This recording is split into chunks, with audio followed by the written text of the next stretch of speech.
Dragon फ्रूटची लागवड आपण इथे केलेली आहे आणि आपण इथे टोटल 5-6 व्हरायट्या बेसिकली घेतलेल्या आहे आणि 5-6 व्हरायट्या घ्यायचं मागचं कारण एकच आहे की आधी 100 रोपं आपण इथे लावलेले आहेत या 2 ओळीमध्ये आणि आपण आपल्या भागात आधी बघू की कुठल्या व्हरायटीज बेसिकली आपल्या माती, हवामान, पाणी यांना सुटेबल आहेत. तर आपण असे हे सगळे सिमेंटचे पोल बनवून घेतले. याला वर इथे 6.5 फूट पोल आहे, वर हा इथे त्याला 4 बाय 5 इंचाचा ग्रू दिलेला आहे आणि याच्यात मग एक सिमेंटची प्लेट बसणार आहे नंतर.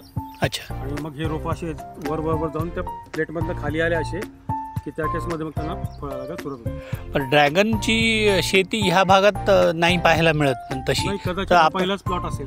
बरं. असेल कोणाचा तर मला माहिती, पण हा कदाचित पहिलाच प्लॉट आहे. आणि आपण मुळात कसं करतो की 5-6 व्हरायट्या ज्या आहेत, जसं की ही क्रॉस ब्रीड आहे, पुढे LD1 आहे, इकडे तैवान पिंक आहे, ऑसी गोल्ड आहे, जिंदू आहे, मलेशियन रेड आहे.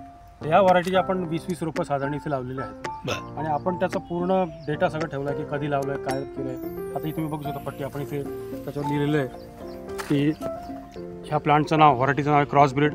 30 तारखेला लावलं, 30/8/2024ला लावलं आहे आणि फळ जे असणार ते रेड आहे, बाहेरून रेड आतून रेड. बरं. तर असं आपण सगळं रेकॉर्ड या गोष्टींचं मेंटेन करणार आहे आणि सध्या हा प्रायोगिक तत्वावर आपला 100 रोपांचा पहिला प्रयोग असणार आहे आणि ज्या व्हरायटी सक्सेस होतील मग त्या पूर्ण ह्या पोर्टमध्ये आपल्याला वाढवायच्या. पण मला एक सांगा आता की इथे आपण ड्रॅगनची सर्व रोपं लावलेली आहेत, पण इथे शेवगा पण दिसतोय आम्हाला.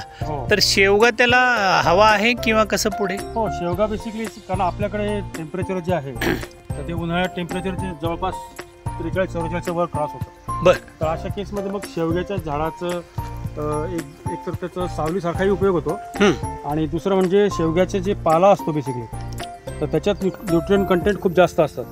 बरं. तर ते न्यूट्रिएंट कंटेंट पालापाचोळा खाली पडून तो न्यूट्रिएंट कंटेंट आपल्याला पुढं या ड्रॅगनच्या झाडाला बेसिकली शेवग्याचा पाला ह्याला पोषक म्हणूनच त्याचा उपयोग होईल. बरं. ही अशी एकूण किती आपण लावलेली ड्रॅगनची रोपं आता? 100 रोपं लावलेली टोटल आपण. आणि ही पूर्ण तयार व्हायला किती दिवस लागतील? ही साधारण 15 महिन्यापर्यंत हे सगळं तयार होतं. अच्छा. 15 महिन्याचा कालावधी यायला लागेल.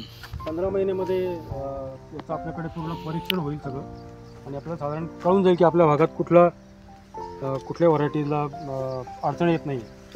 म्हणजे आता प्रायोगिक तत्वावर तुम्ही हे सर्व करताय सध्या? प्रायोगिक तत्वावर, कारण ड्रॅगनचं कसं आहे एकरी साधारण 5-5.5 लाख रुपये खर्च आहे त्याचा लागवडीचा. सिमेंटचे पोलवर प्लेट येते, एवढा मोठा खर्च एकदम करायच्या आधी आपण हे बघणं आवश्यक आहे. या भागात कुठलं आपल्या भागात आता ही LD1 आहे, ही सगळीच व्हिएतनामच्या व्हरायटी आहे सगळ्या. अच्छा. प्रसिद्ध व्हरायटी व्हिएतनामच्या. तर पण मग आपल्या भूभागात कशा येतात, काय येतात ते आपल्याला त्याची तपासणी करणं चालू आहे म्हणतात. थोडक्यात आपण त्याची तपासणी करतो. मग त्याच्यातनं जे रोपं व्यवस्थित आपल्याला आउटपुट देतील तर ते आपण कंटिन्यू करू. या रोपांवर पण LD1 असं लिहिलेलं साईडने तुम्ही बघू शकता.